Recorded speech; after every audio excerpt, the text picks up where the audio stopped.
Come explore the magic of Disney, the adventures of Universal Studios, and cruise the high seas. This is Explore the Mouse. Please stand clear of the doors. Por favor, manténganse alejado de las puertas. And here are your hosts, Eric and Casey. Sometimes hello. What is going on, everyone? Welcome back to another episode of Explore the Mouse podcast. I'm your host, Eric Lagaikis, and this episode is part of our new series called Theme Park Thursdays. And on Theme Park Thursdays, we talk about different theme parks and amusement entertainment from Universal Studios to Busch Gardens or SeaWorld. We even talk a little bit about some cruise lines as well. Today's episode is going to be a fun one. We're going to be talking about Universal CityWalk, and I'm going to be talking about my top 5 favorite places to eat at Universal CityWalk Orlando. Orlando has, or CityWalk for that matter, in Orlando, Florida. It's if you've never been there, but you've been to Disney, it's a very little, and I say little, it's a smaller scale version of like what Disney Springs is. So it's your dining, your shopping, entertainment district. I would say, you know, if you're looking at something compared to Disney, obviously CityWalk is a little bit smaller, a little bit more condensed, but they have some fantastic food there. And I think that's something that is kind of overseen, I guess you can say, a little bit underrated. So I wanted to really talk about and highlight some of the actual food stuff that you can get at Universal CityWalk. So we're going to be talking about my top 5 favorite places today, which is Cowfish, Red Coconut Club, Voodoo Donuts, Bend the Bow, and Big Fire. Now, these are just mine, so these are my opinion-based, and again, like I said, I'm very critical of food. Not critical, picky. Maybe critical, picky. I don't know, but being someone who is a chef and trained in cooking and worked in restaurants, I really want to make sure that when I go spend money somewhere on food, that I'm spending it on places that I find are worthy of it, whether it's the quality of the food or even just the atmosphere. Like I'm even fine with taking kind of like I don't even know how you put it. I'm fine with even taking just like a small decline of the type of food, as long as it's good, if the atmosphere is over the top and really cool. So that's kind of what we're going to be doing today, and I wanted to start with Cowfish first because wow, Cowfish is amazing. We ran across Cowfish kind of on complete accident when we went to Universal Studios, and when we kind of walked across, so we're looking for a place to eat, we really didn't know where we wanted to go. So we really just kind of picked and chose, and Cowfish just looked cool. So that was kind of one of the reasons that we went with that, was that we kind of walked up and saw the look of it, and we were like, all right, this place is pretty cool. And if you don't know what Cowfish is a burger and sushi restaurant, and they have different types of burgers, different types of sushis, but then what they're known for is basically like a sushi burger in a sense.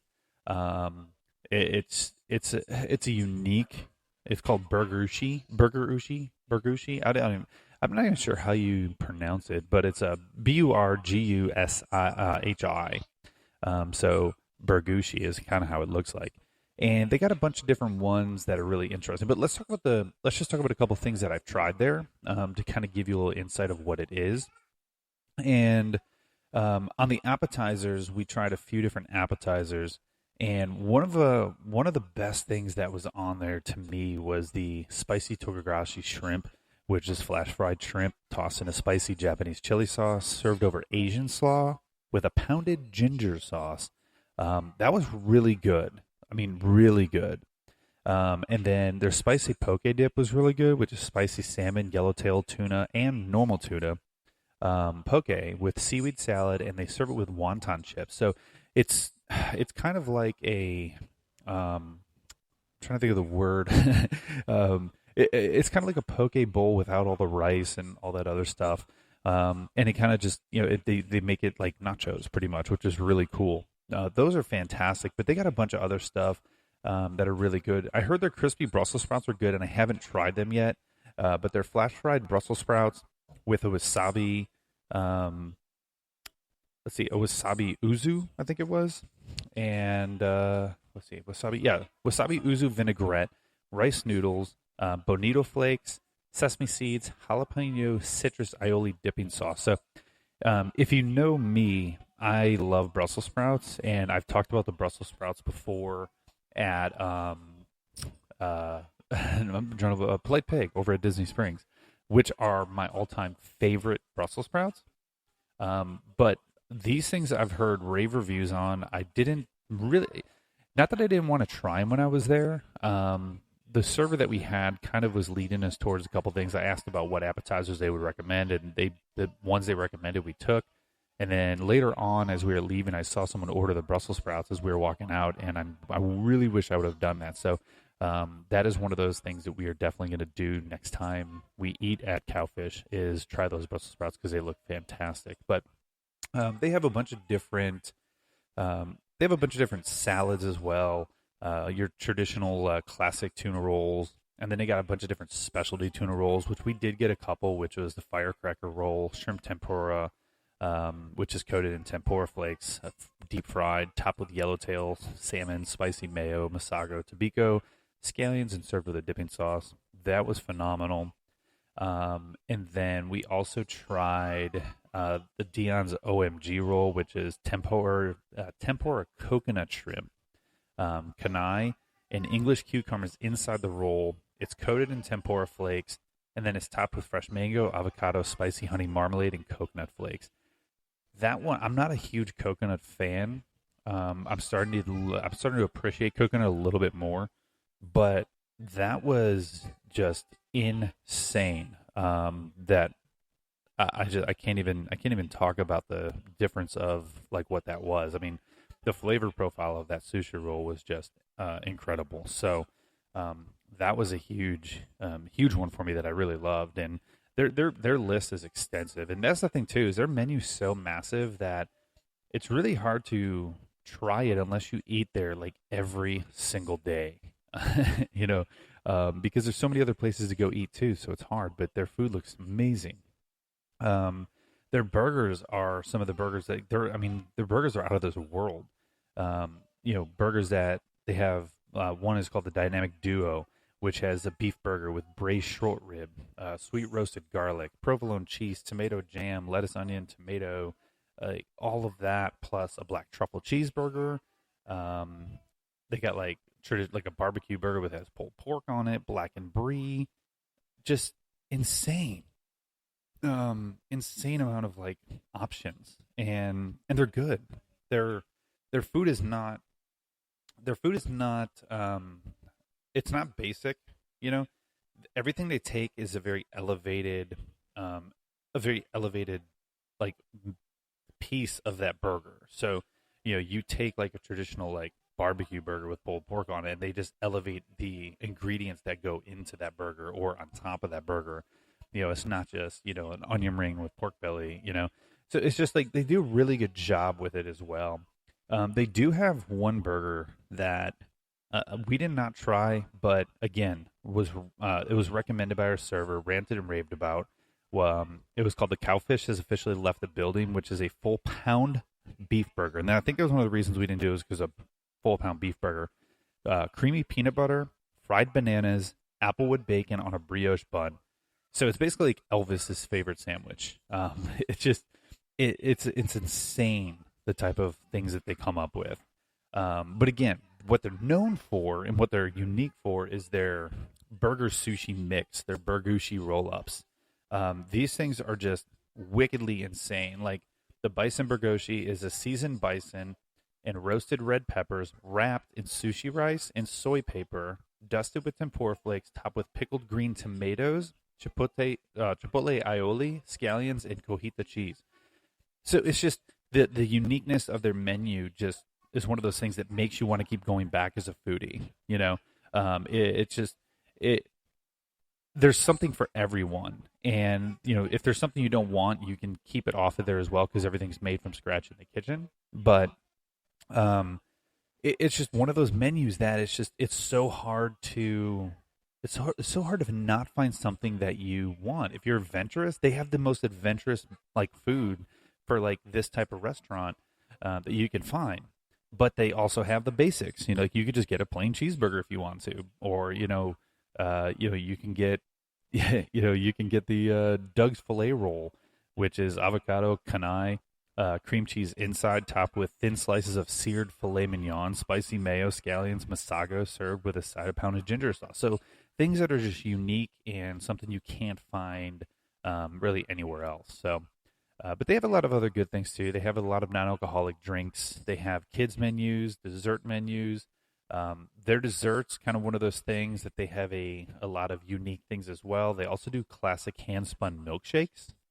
They have a lot of options. I think they have like 8 or 9 options of milkshakes. But the desserts is where kind of they really, again, to me, stick out as something that's unique and different. Like their Nutella mousse or their lemongrass brulee, which is a creme brulee but made with lemongrass. And then a yuzu cheesecake, which is silky vanilla cheesecake, yuzu blueberry compote, and a fortune cookie crust. Like they legit grind up fortune cookies, and that's your cheesecake crust. Like it's insane. This is why I love it, because it's insane so much that it's something unique. And like for me, I personally I created a recipe for a business that I had, and the recipe was a Twinkie tiramisu. So it's, to me, it's the level of creativity is what draws me to Cowfish. So if you're looking for a good place to go eat, definitely go to Cowfish. Their menu, their prices are not bad either. You can get a really good salad. Like if you go there for lunch without drinks, you could easily walk out of there under $40 if you don't get alcoholic beverages. Dinner time with alcoholic beverages, maybe you're walking out for 2 people, maybe around 60, maybe under 60. It's not bad. It's actually a really good priced place to go eat.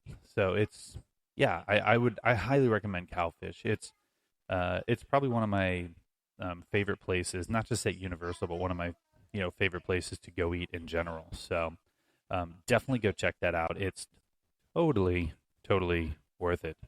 So let's talk about what do I have next? Oh, let's talk about the Red Coconut. And so Red Coconut Club is it's a restaurant slash entertainment venue. It kind of reminds me a little bit of what Bongos used to look like at Disney Springs. It's just a really cool tropical themed restaurant, and it's just really cool. So, anyways, let's talk. I keep saying really cool.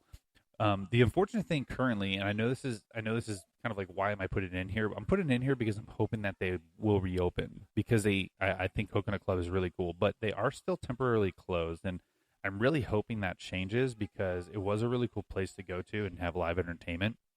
But it's a place that's open from basically like 8 to 12 a.m. You can go and have some really good specialty tropical drinks there. They come up with a bunch of different really neat flavors of everything. The Red Coconut is their signature drink, which is a fusion of coconut rum, cherry brandy, allspice bitters, lime, and pineapple juices, finished with a grenadine sunset. Yum. It literally makes you feel like you are in the tropics. But they have like other things for the tropical drinks, mojitos and mules and martinis and margaritas and all those things. But one of the cool things that they have is that they're known for their small bites. So if you are, wanting to just go hang out with some friends, maybe grab like some appetizers before you go to another dinner somewhere or wherever you're going. This is kind of the perfect place for that. And because they have a bunch of different small bites that you can get. Everything from flamin' hot corn dip to red cocoa is nuts, which is a shrimp ceviche, blue crab cakes, lava chukes, which is English cucumbers, sambal spice ponzu, avocado, and cilantro. They have vegan meatballs. They have Drunken Tuna, which is this is wow, this is good. This is a fennel crusted sushi grade tuna, served with chunky tomato and a red wine chutney. It is so good.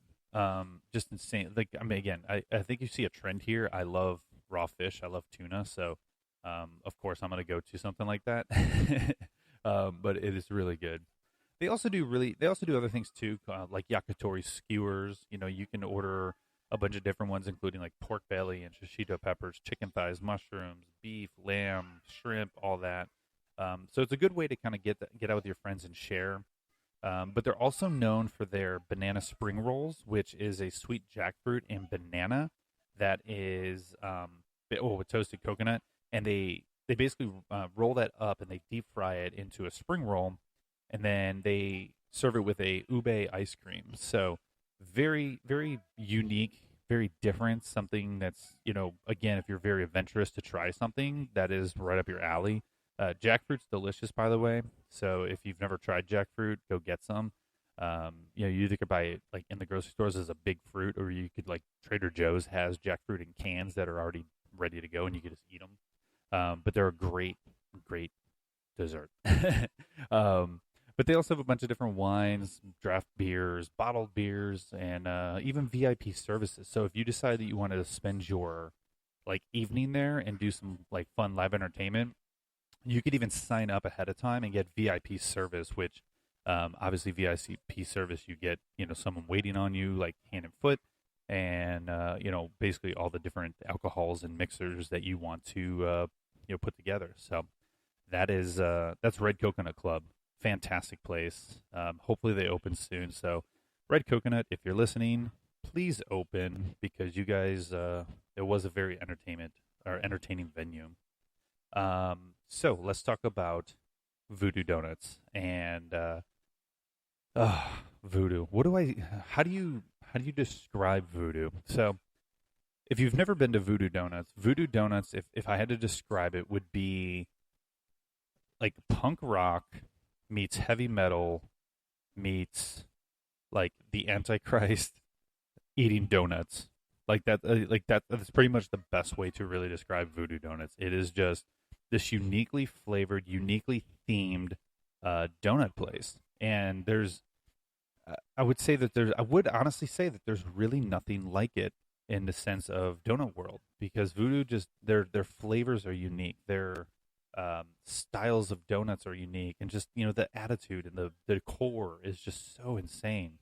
One of the things that they're really known for is their voodoo doll, and this is one of their specialty donuts that that kind of really, not, I want to say made them famous, but definitely made them marketable, and maybe famous, is the Voodoo Dow, which is a raised yeast donut. And what it is they kind of cut it into the shape of like an eclair or a long john, but then they trim the arms, or they trim like two sides of it, and they basically pull them out like their arms. They they fry that, and then they fill it with a raspberry jelly topped with chocolate frosting, and then they put a pretzel steak through the heart. It just looks like a voodoo doll. It's really cool. There's not much to it, but it's super delicious, and photo op wise, it's fantastic. And it's probably their most photo op donut that they have for, social media or influencers or anything like that. But they do have a couple other donuts too, which I wanted to talk about because they're exclusive to the Universal stores, which is the Universal Ornsicle, which is a raised yeast donut with a Bavarian cream topped with citrus frosting and chocolate pearls. And they also have the Jurassic World, which is a yeast shell filled with blueberry filling, topped with vanilla frosting and a Jurassic World logo. So that's something that's different. And something actually they just released not too long ago, which, I mean, pretty recently, is the Strawberry Crush. And it's a strawberry frosted donut, but it's on a stick, which, first off, I think that's genius. To put a donut on a stick is just genius. Like, why? I would walk around with a donut on a stick. It's filled with Bavarian cream and dipped in white sprinkles. It's, again, an extremely delicious, but also at the same token, very photogenic. So it's one of those that if you have a social media account or influencing, or if you just want to take a nice photo for your Instagram, this is a great great photo op because it's such a really cool one. So um, they also, I mean, they have a bunch of different ones too. They have your normal old fashioned cake donuts, plain cake donuts. I'm not going to go into all the flavors, but there are some really unique ones like blueberries and peanuts and all that stuff. They devil food cake donuts, which are really good. They have one called the Ring of Fire, which is a chocolate cake donut, dusted in cinnamon sugar, cayenne pepper, and topped with dried red chili pepper. So if you're someone who likes spice and sweet, that is a donut for you. And they're not bad price. That donut's only $2.10, so it's not bad. So if you're looking for like a really inexpensive treat, it's not that bad. Like you can't go wrong with that because there's some specialty donut places out there that I've seen have donuts in the range of like $4 or $5 for one. So 210 is not that bad for that donut. They do have fritters. They have a traditional apple fritter, but they have a special fritter, which this one is a 575 donut. But again, it's worth it because it's massive. It's a fried donut like a fritter, topped with banana chunks, cinnamon, covered in glaze, drizzled in chocolate and peanut butter, with peanuts and chocolate chips on top. So it's a very massive fritter, and that one is definitely worth 575 because it's a ton. Like you can kind of like a Gideon's cookie. You can take that and cut it and split it with other people. So that one is definitely worth that price. So. But they have a bunch of unique ones again. So I'm not going to go into all of them, but I'm just going to kind of give you a little thing. Like they have one that's vanilla frosting donut that's topped in Captain Crunch. They have a basically Oreo cookies one that has peanut butter on it. This one's a unique one. It's a donut with chocolate frosting dipped in mocha powder and topped with peanuts, caramel, drizzle sauce. So a lot of different things that you can get there as well. So one of the things they're also known for is that they have a vast menu of vegan donuts. So if you're vegan or vegetarian, they have a large list of vegan donuts. And I'm not kidding. You can get, I want to say there's at least 15 to 18 different donuts that you can get on their vegan menu. So if you're someone who is a vegan, that is, the prime thing for you. You got to check that out. So moving on, let's check out one of my favorite snack foods, and that is a bao bun. Let's go to Bend the Bao. Bend the Bao is a fairly newer place, and I say newer in a sense of it's not an OG, but it's fairly newish to CityWalk. But they have an everyday menu, and it's kind of like a quick walk-up place where you could just order a bunch of different things, and their prices are not that bad either. You can get 2 bao buns for $11.99, and then add another one on for $4.50. Also, I don't understand why places put $4.49. Just put $4.50. Make it easy. I'm more likely to have 50 cents than 49 cents. So, but some of their baos are really interesting. And if you don't know what a bao bun is, basically bao bun is a Japanese or an Asian steam bun. So it's a bun dough that they steam. They cut it in half and they fill it with a bunch of fun little delicious accoutrements. Like I'm a huge Korean food fan. I love Korean food and I love kimchi. And they have one that it's a kimchi fried chicken, a kimchi butter gochujang, cucumber scallion, and a sriracha aioli, which is awesome. And by the way, the 2 baos for $11.99, you don't have to get the same one, so you can pick one of the other or 3 different ones. So it's a cool thing to have. And they have, like, if you're a duck fan, they have duck baos. They have beef brisket baos, pork belly, shrimp, veggies if you're a vegetarian, crab cakes. That's their ode to the Northeast. They have the 3 bao combo. They also do serve alcohol as well. They have 2 different types of sake. They have a bunch of different Asian beers like Kirin and Asahi, I think. I've never pronounced that one properly, to be honest with you. And then they have a whole bunch of different sodas, waters, teas, all that type of stuff. So Bend the Bao is amazing. So if you're looking for something that's quick and you just want like a quick snack, Bend the Bao is where it's at. Their food is so unique and so good, and it's quick. You don't have to worry about sit down service. You just walk up, and you can even You can even order on the mobile app as well. So get it to go and have it ready for you. But it's phenomenal, absolutely phenomenal. Let's talk now about dinner, and I want to talk about my favorite place to get dinner if you're looking for just a really fun night out, and that is Big Fire. Big Fire is. I remember when they were tearing down the restaurant, which I can't remember exactly who owned it, but I'm pretty sure it was a celebrity chef like Emerald Lagasse or something like that. But I remember when they were tearing that down, and it was kind of like in the center where you split to go left or right to Universal Studios or Island Adventure.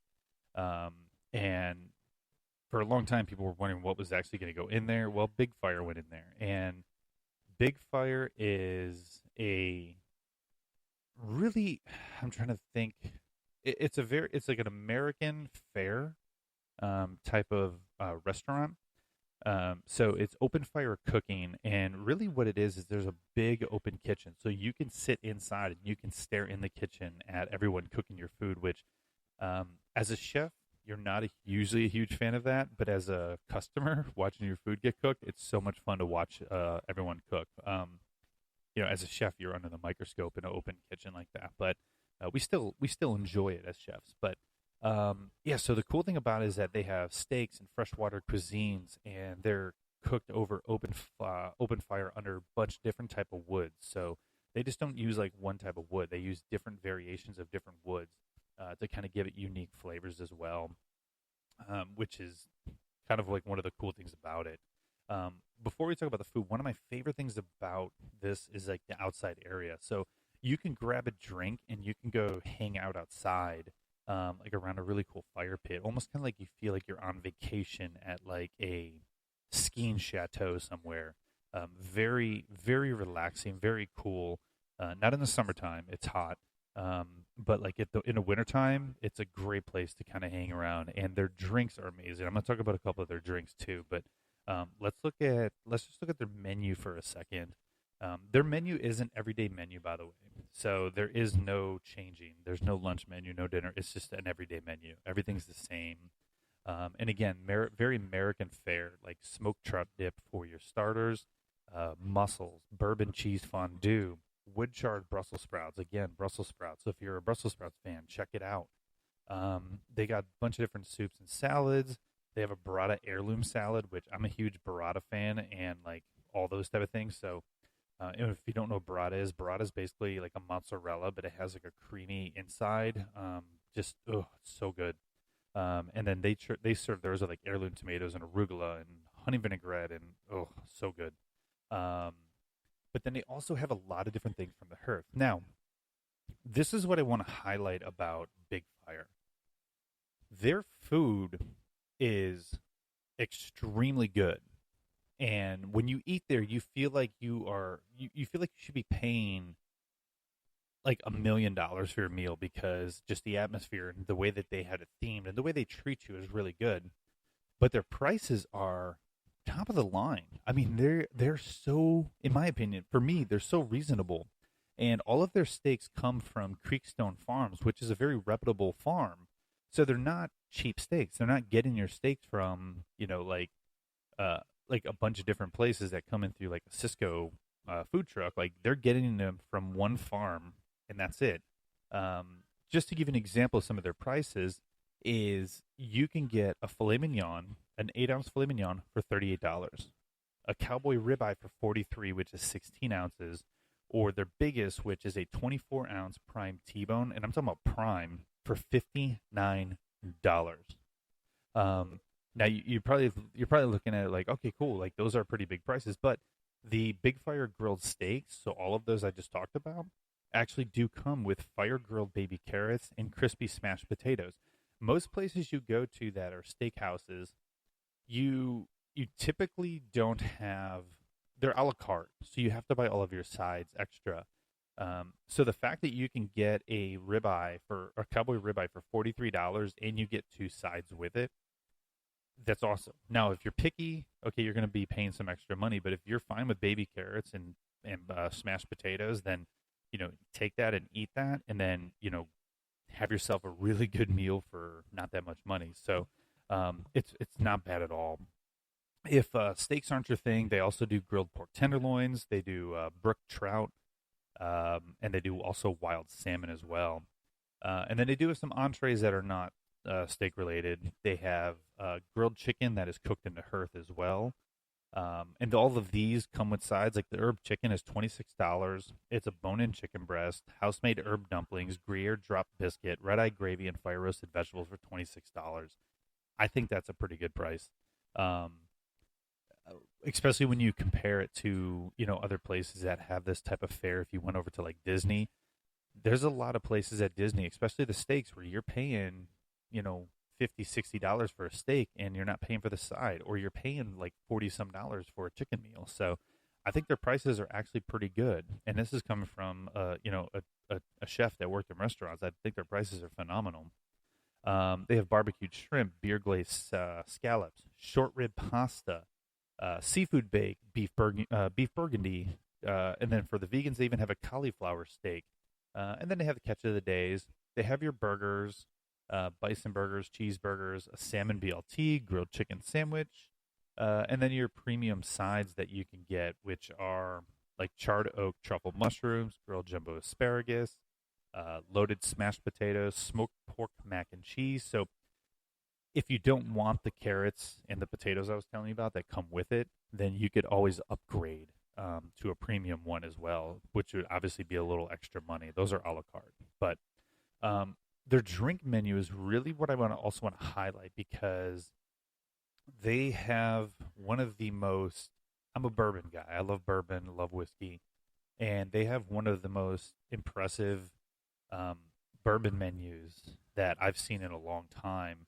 And they do make some really interesting old fashions as well. They have 4 different old fashions they make, including a peanut butter and jelly one with screwball peanut butter whiskey and raspberry liqueur.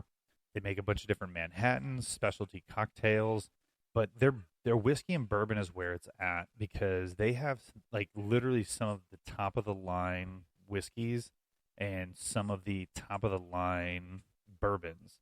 And when I mean top of the line, I'm talking about like some bottles that if you go to the store, these are hundreds and hundreds of dollar bottles. Like Pappy Van Winkle, the 10-year, the 12-year, the 23-year reserve, the 20-year, the 15-year, the 13-year rye, like all these different amazing bourbons that you may not normally want to try because a whole bottle's expensive. They have it here and you can get it. And what's better than bourbon and a steak, if you're into that.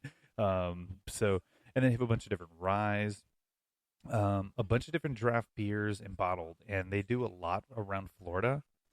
So you can get a lot of local beers, but you could also get some really good craft beers from other places. Now, I will highlight one thing.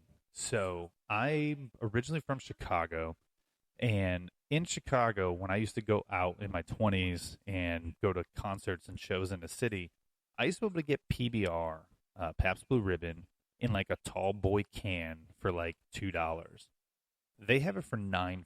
So I might say their steaks are really affordable and good, but a PBR at $9.50 is, no, like a PBR should not be more expensive than a craft beer, in my opinion. But I love PBR, so if you're gonna get something, get a craft beer, some bourbon. But they also have a really extensive wine list, from Cabernets to Merlots, Pinot Noirs, red blends, Chardonnays, Sauvignon Blancs, Rieslings, Pinot Grigios. The list goes on and on and on and on.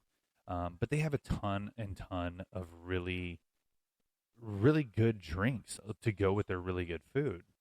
And before I kind of wrap this up, let's talk about. I just want to kind of go over their dessert menu, because they do have a couple really unique desserts, and they also have dessert drinks. But again, it's very American fare. So Dutch apple pie with vanilla ice cream, a skillet baked chocolate cake, and that is a flourless chocolate cake, cherries with bourbon ice cream. They do baked Alaska, which is chocolate vanilla strawberry ice cream in a meringue, and it's torched tableside.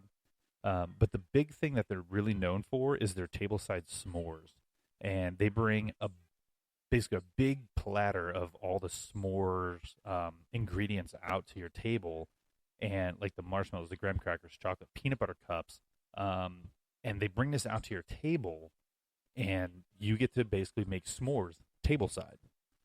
It's a really unique experience, and to kind of top off a really good meal, like s'mores is like the ultimate dessert to me. Super simple, super easy, and delicious. So, wow, why would you not? But yeah, so that is my top five. I am curious to see if you've eaten at a bunch of places at City Walk before, what your top five would be. So leave a comment on our podcast, whether it's on social media or it's actually on the podcast itself. If you listen to us through like Apple Music or Spotify, make sure that you do subscribe to us, and you could also leave comments too. So on Apple, let us know how you think we're doing. But also in your comments, leave what is your top five, and just leave us a message. Good or bad, leave us a message. We hope you like the show, and we hope to bring you some really good content from here on out. And thank you for listening for our very first episode of Theme Park Thursdays. So every Monday you'll get a new Explore the Mouse episode, and every Thursday you'll be getting a Theme Park Thursday episode. So 2 times a week you get to hear us and our information and our knowledge about everything. And we just appreciate you guys listening, and we just love we just love everything about this. So thank you so much for listening. We will see you guys on Monday and on Thursdays. Thank you so much. We will see you soon.